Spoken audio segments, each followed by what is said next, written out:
For daily use, place your DreamStation on a firm, flat surface at a slightly lower level than your sleeping position.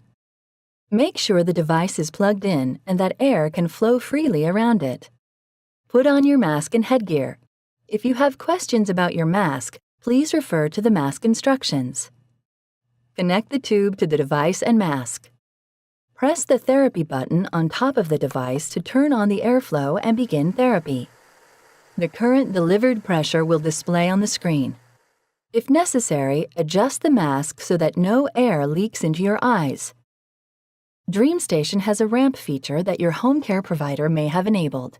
Ramp reduces the air pressure when you are trying to fall asleep and then gradually increases it to your prescription pressure.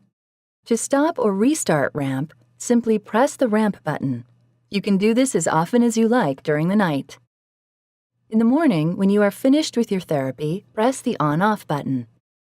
With therapy turned off, you can make adjustments to your Ramp starting pressure in My Setup. Press down on the dial to select the Ramp symbol. If you don't see the symbol, Ramp is not enabled on your device. Turn the control dial to increase or decrease the Ramp start pressure in 0.5 centimeter increments. Push the control dial to save the change. During your next therapy session, you will see the new starting pressure when you press Ramp. Innovation and you. Philips Respironics.